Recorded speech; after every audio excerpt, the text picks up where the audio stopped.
welcome to Good Games Spawn Point, the show for gamers by gamers. I'm Hex. And I'm Bajo. And I am D.A.R.R.E.N. Coming up on the show, we build 'em, smash 'em, and save the world. It's the Lego Movie video game. Hi, buddy. I'm your friendly neighborhood police officer. Would you like a glass of water? Yeah, actually, that's Too bad. Plus the puzzle platforming of Constancy, another game which features a robot that eerily reminds me of D.A.R.R.E.N.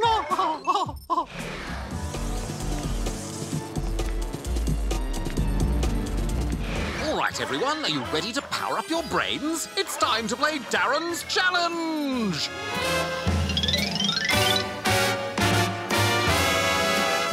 What is the name of this rather stylish Skylander?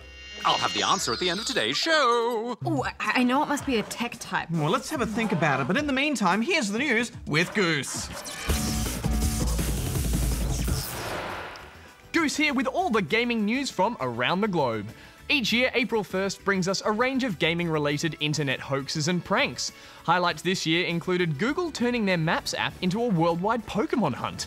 The app featured 150 Pokemon to find and catch, while those who could catch them all would then compete at the end of the year to get the job of Pokemon Master at Google. Octodad developer Young Horses announced a fake multiplayer multi-dad mode would be coming to their game on April 1st next year.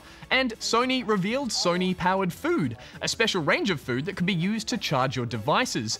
And geeky shop ThinkGeek put up interactive Portal t-shirts for sale. Cameras and monitors built into the shirts would allow the blue shirt to display what the orange shirt sees, and vice versa, which would recreate the Portal effect.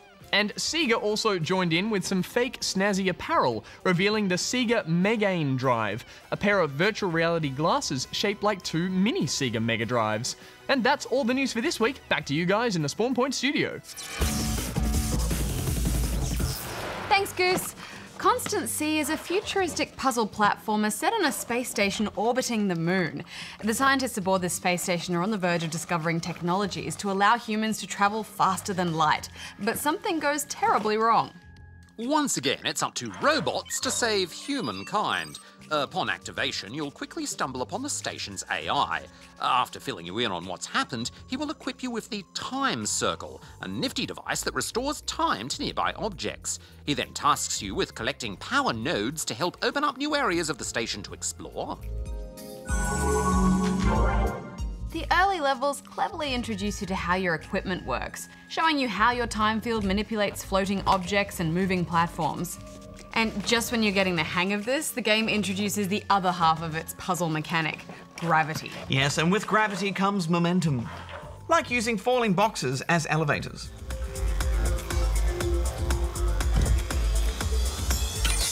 Nodes aren't in every level, but they are always hidden away in difficult-to-reach places. And like in all good platformers, there's plenty to obstruct you on your collection quest. Pivoting lasers. Rows of saws. Falling objects. And just plain falling will see your little droid blasted to pieces. But you'll quickly be reset at the start of the level. There's very little consequence for failure in Constancy. You don't even lose nodes after dying. I found that it was often simpler to just collect the node than reset for a more direct path to the exit. Yeah, me too. I felt a bit cheap doing it that way, but it's the game's fault for being too easy on me. Unfortunately, ideas like the momentum elevator are few and far between, so I powered through the first part of the game. Affirmative. I was disappointed by how simple it all was. I mean, there were a few levels that were tricky in terms of platforming, but there was no mental challenge in the puzzles. It was all too obvious. Well, yeah, but after about 3 hours, just as you feel like you're coming to the end of the game, there's a huge difficulty spike. The puzzles become more complex and the platforming requires a lot more skill. It was a nice change of pace to have to actually stop and think about a level, but it just would have been better if there had been a more gradual approach to it. This increase in difficulty coincides with a twist in the story, and from this point onwards, the story is more interesting, as well as the gameplay. The story is developed further through video diaries from before the disaster, which you unlock as you progress. The short cutscenes are charmingly animated. Yeah, and it's a nice break from platforming. It's just such a shame they didn't get to all this good stuff earlier. Constancy has some interesting elements, but the slow start and sudden hike in challenge will throw people off. I'm gonna give this 6 rubber chickens. I think when it finds its groove, it's a lot of fun, so I'm giving it 7. Manipulating gravity in games can be a lot of fun. In fact, I've got a D.A.R.R.E.N report all lined up on this very topic. And I'm going to present it right now from my special set. Hi, Darren. With my studio audience. I want a studio audience. Yeah, me too. Someone that laughs every time we walk in the room. I want a student audience of cats.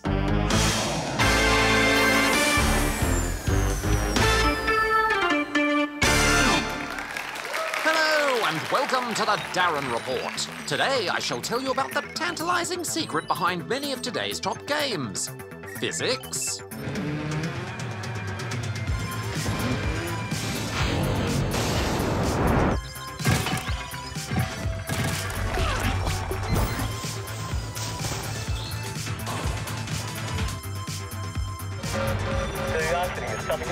Physics lent a game predictable rules but unpredictable outcomes.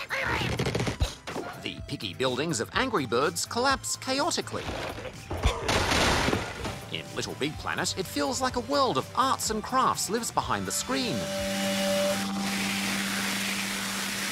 And even the pixely Minecraft lava feels real. Things behave realistically because their movement is steered by mathematical rules. When a game has a physics engine, it crunches through complex calculations behind the scenes to mimic the Newtonian motion of the real world. What goes up must come down. Before game developers could simulate physics, they had to script or animate everything in a game by hand. This made things quite predictable. For instance, Mario's kart will always skid or take a jump exactly the same way each time. Entire games have been built around the unpredictable fun that can come from playing with physics. Take Kerbal Space Program. The ships you build never take off the same way twice. And trying to make a tricky jump in Trials is all the more engaging when you're up against real-world gravity.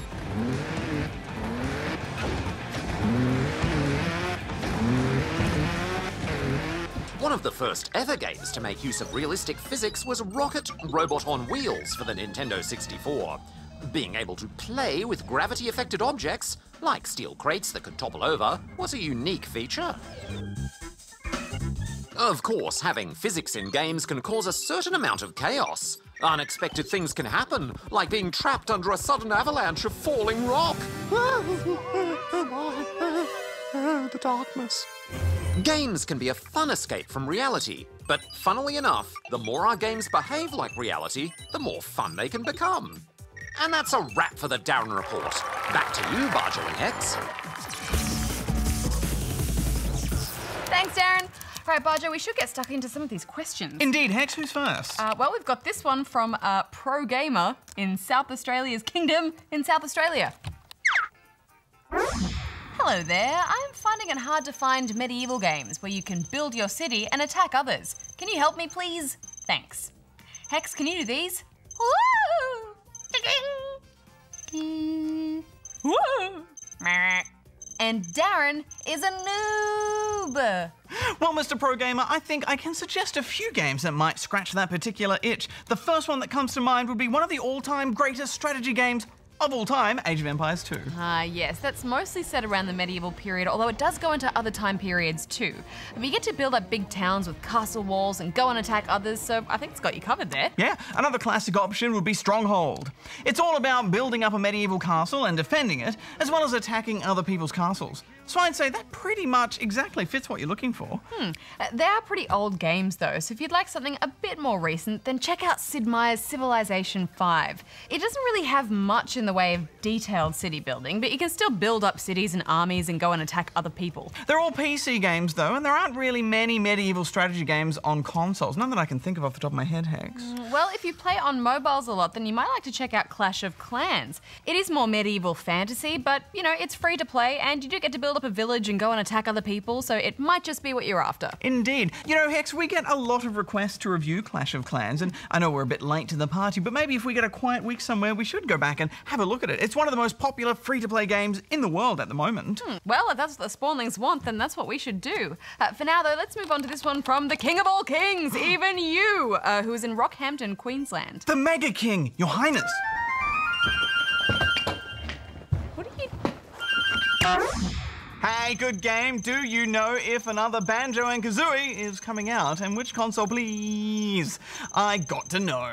Well, sorry to say, Your Highness of Highnesses, but there's been no new Banjo-Kazooie games announced. But I think there's a good chance that we might get a new one in the future. Indeed. The studio that created Banjo-Kazooie is called Rare, and Microsoft actually bought them a while back. So we can at least tell you if there is going to be a new Banjo game, you can almost guarantee it will be on either Xbox One or maybe 360. But it might just be a while before we hear anything else about it. Fingers crossed, they've got one in the works waiting to surprise us. All right, well, let's move on to this one now from Ninja Pac-Man, who is somewhere in Victoria.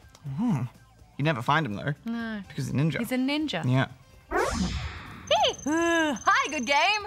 I've got 3 questions. 1, is there going to be Little Big Planet on the PS4? 2, I have heard you guys talk a little bit about Yan Yoshi. Tell me about it. 3, I have heard there might be a Fez on the PS Vita. P.S. Darren is a noob. Well, Ninja Pac-Man, firstly, there hasn't been a Little Big Planet game announced for the PS4 yet, but we do know the series creators Media Molecule have said they won't be working on any more Little Big Planet games, which is a bit sad, but you know, that frees them up to work on something else which might be equally as awesome. Yeah, Sony does own the Little Big Planet franchise though, so there's a good chance that they'll be making a new one for the PS4 at some point. It just would be by a different developer probably. As for Yan Yoshi, well, there isn't much to talk about at this point. All we know is it's going to be a game all about Yoshi, similar to the original Yoshi's Island game, and it's going to be done in the same graphical style as Kirby's Epic Yarn, where everything is yarny. We also know it's coming out exclusively for the Wii U sometime this year, but we have no idea when exactly. Probably towards the end of the year though. And finally, yes, Fez is actually available on the Vita right now. In fact, it's just been released on all the PlayStation consoles with PS3 and PS4 versions available. It's pretty much the same game as the 360 version, so there's no big differences. But that was a great game, so it's definitely worth checking out if you haven't already. Alrighty, well next up we have this one from Alexander the Nude Killer, who is in Longreach, Queensland. Nude killer? What does that mean, nude? I don't know what a nude is. Oh, it's probably a typo of noob. Because a D looks like a B backwards. Yeah, absolutely. Easy to get it confused. There was a game that you Rev said it was about you were a game maker who start off in your room and you build it up, making the room bigger, and you had to hire people to work there. Oh. Whoa.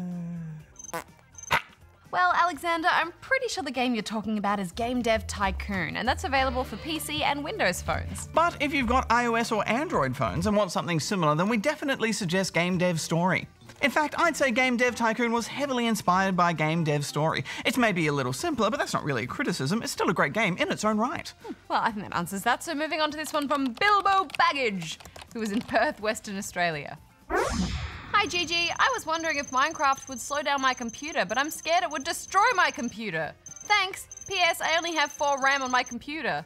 Please answer. P.P.S. If you don't answer, I'll turn into a fart and drift away into the sun.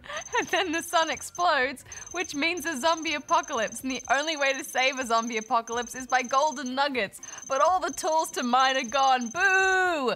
But I have a pickaxe at home. Yay! But I hid it away and only I know where it is. So humanity is doomed because of this question. Well, what is that? Hex, what is that? The phone's very low. Hello, I can't hear. Hello, Bajo. I just noticed that my Minecraft alarm has just sounded. What, Darren, why do you have a Minecraft alarm? Well, it's to make sure that we're absolutely accurate in our assessment, analysis, and answering of any Minecraft questions. It's got so many alarms. You don't want to be noobs like Goose and drink from the noob cup, do you? I guess not, Darren. Answer away then. Well, Bilbo Baggage, hopefully we can avoid that apocalypse. Firstly, Minecraft shouldn't slow down your computer in any way at all. It might not run very smoothly when you're playing it, but when you're not actually playing it, it shouldn't have any impact on how your computer runs. And it definitely shouldn't destroy your computer. Although make sure you get the real official version of Minecraft from the official website, and not some dodgy illegal free version from a random website that could have viruses in it, which could slow down your computer with lots of nasty things. Viruses. But if you stick to the real version, you shouldn't have any issues. The system requirements for Minecraft say you need at least 2 gigabytes of RAM, and I assume you have 4 gigabytes on your computer, then you should be able to run Minecraft without any issues. Well, thanks, Darren. Right, well, I think we've got time for one more question from Loves Lego, e.g. me in Lego Town in Lego City, which is in New South Wales. Hex, hang on to this. I'm going to go have a chat to Darren about all these alarms. Too many alarms. Excuse me for a moment. What's that sound? No, it's my Bajo alarm!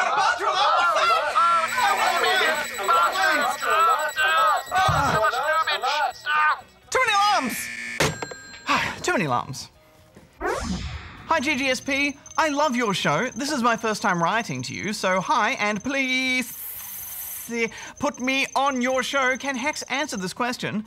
I am a boy, and I want to know what the next Lego game coming out is after the Lego Movie video game. Bajo, do these.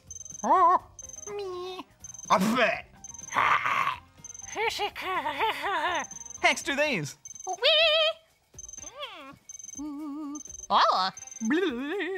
Thanks, guys. P.S. Darren is a total noob and is trying to take over your show. Well, the next Lego game after the movie game is going to be Lego The Hobbit, which will be based on the first 2 Hobbit films. And the good news is it's actually coming out in just a few days.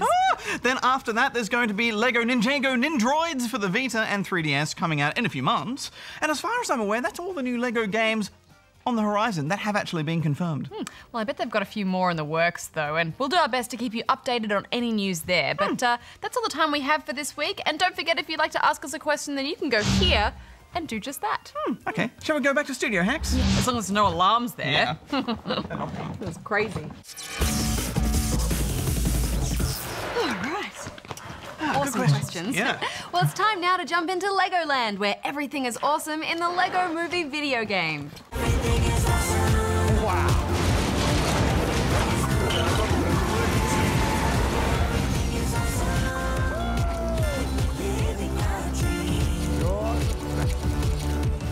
The Lego Movie video game is the latest action-adventure in the series based on the recent movie. It follows the story of the film pretty closely.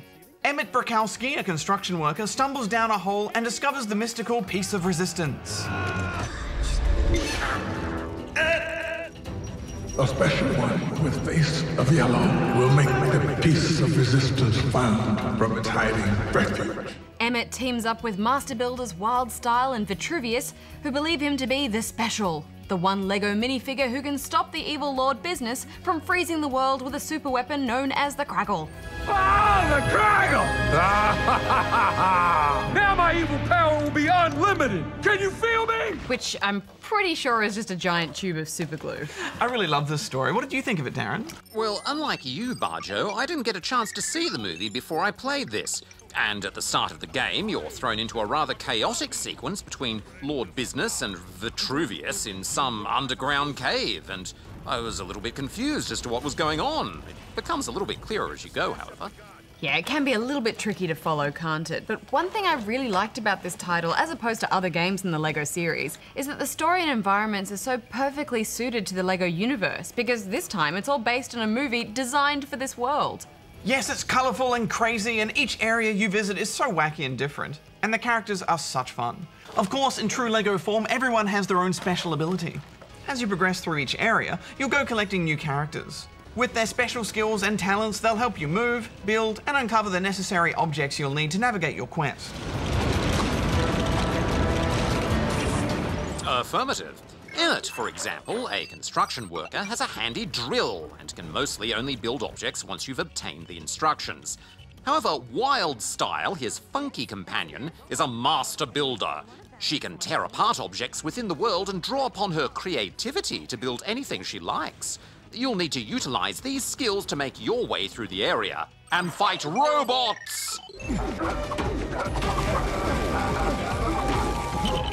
Female characters are also the only minifigs that can use these bounce pads, and Wildstyle can climb and swing acrobatically through certain areas too. And I love this addition of a bit of interesting platforming. Vitruvius uses his staff to help out. Unikitty, this strange unicorn cat thing, can build with rainbow bricks, and when she gets angry, this happens. Let's get them!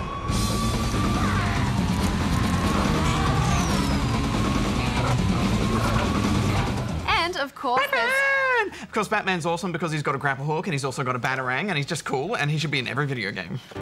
Relax, everybody. I'm here. Batman! What's up, babe? Babe! What? Oh, sorry, Batman. This is Emmett. Emmett, this is my boyfriend, Batman. I'm Batman. Yes, and a bunch of other characters too. If you're playing through this solo, once you've amassed a decent set of characters, you will find yourself swapping between them a lot. There are often many elements to the puzzles that require everyone's abilities to solve. And of course, like all LEGO games, this means there are certain secrets, areas, and items you can't access and build until you unlock that character later in the game.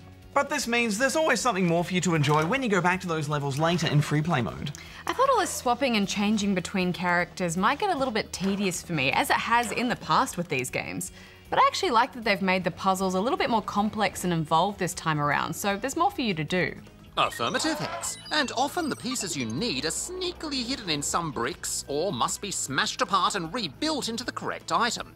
The LEGO lesson here is, when in doubt, smash!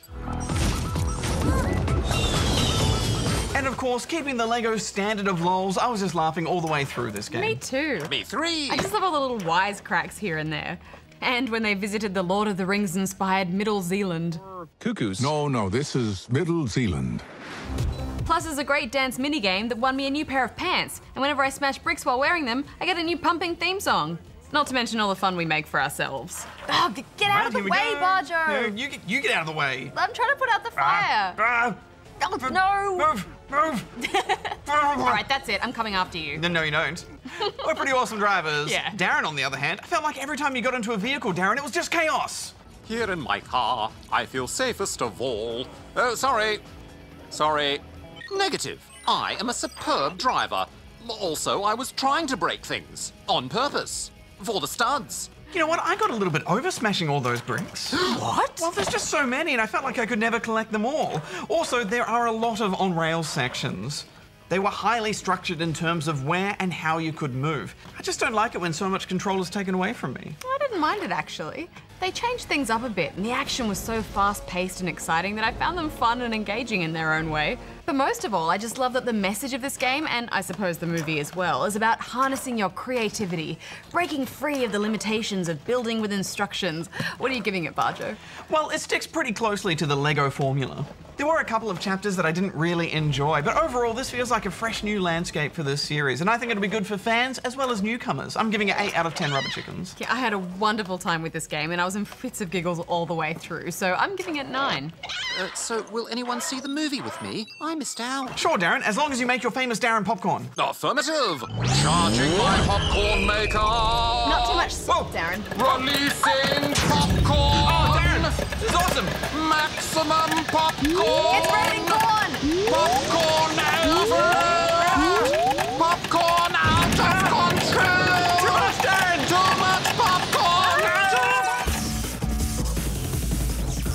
Well, that brings us to the end of another show. But Darren, that means it's also time to reveal the answer to your challenge. Affirmative. I asked if you could identify this particular Skylander. The answer is Magna Charge. Oh, does he yell out charging my Magna? Negative, Bajo. Magna Charge is actually a reference to the Magna Carta, which was a charter signed by King John of England on the 15th of June, 1215. It limited the king's powers by law and protected the barons' rights. It's an important document which led to the rule of constitutional law in England and beyond. Okay, that was really interesting, Darren. It's the foundation of our system of government. Next week on the show, we take on the frantic speed running of Cloud Built.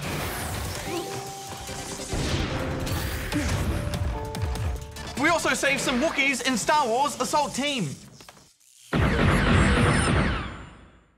The droids will save the day, I'm sure. Well, we'll see, Darren. Until next time, may all your games be good ones. Hex out. Bajo out. Darren out.